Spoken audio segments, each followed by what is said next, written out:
As I said earlier, the purpose of the videos is to give you some starting points or some ideas for you to take off on your own, to experiment, to play around with Photoshop, make your own discoveries. But I'm going to give you another idea using shapes for a background. So I'm going to go to the Shape tool in the toolbar here, and I'm going to choose Custom Shape Tool. And when you go up to the menu up here, oops, wrong one. Going to this box here with the arrow.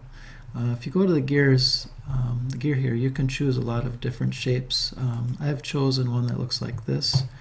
And so you see my cursor, and I'm going to hold down the Shift key, and I'm just going to grow it from the center outwards until it goes well past my image.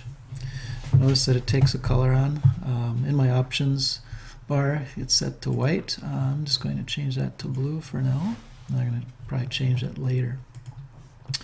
All right, well, that's not looking that great, but the purpose is to create a background, so I'm going to set it up so that'll be my background. So I'm going to move this layer underneath my image and go to the top image, and I'm going to cut through the top image to expose the shape.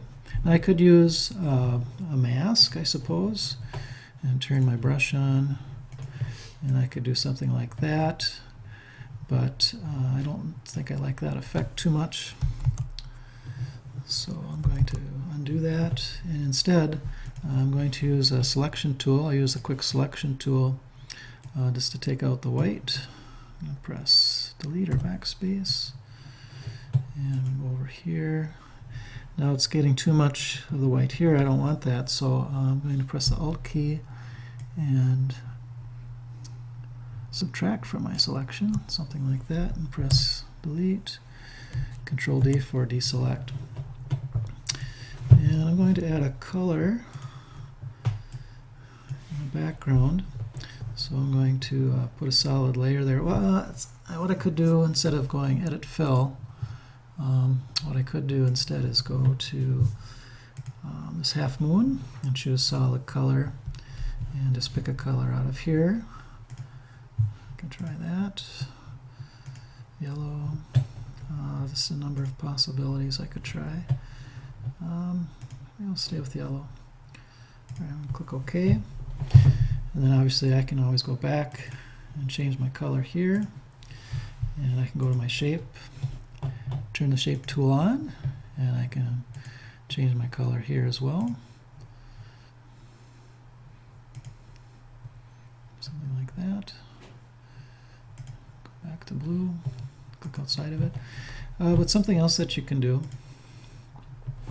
is you can click on the shape layer, double click it, and that'll bring up layer styles. And you can pick a color in here as well.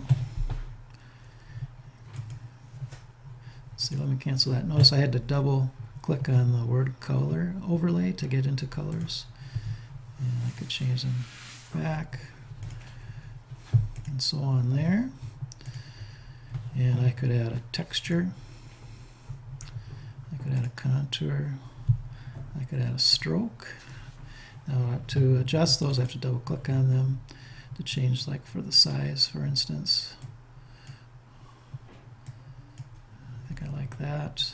I'm actually liking that all right. I'm going to click OK. And I'll go back to my top here. And so I end up with something like that. So probably colors aren't matching the way I would want them to. I probably should use the colors that are in the image. Maybe the color of her eyes or lips or clothes that she's wearing. But it gives you some possibilities to try.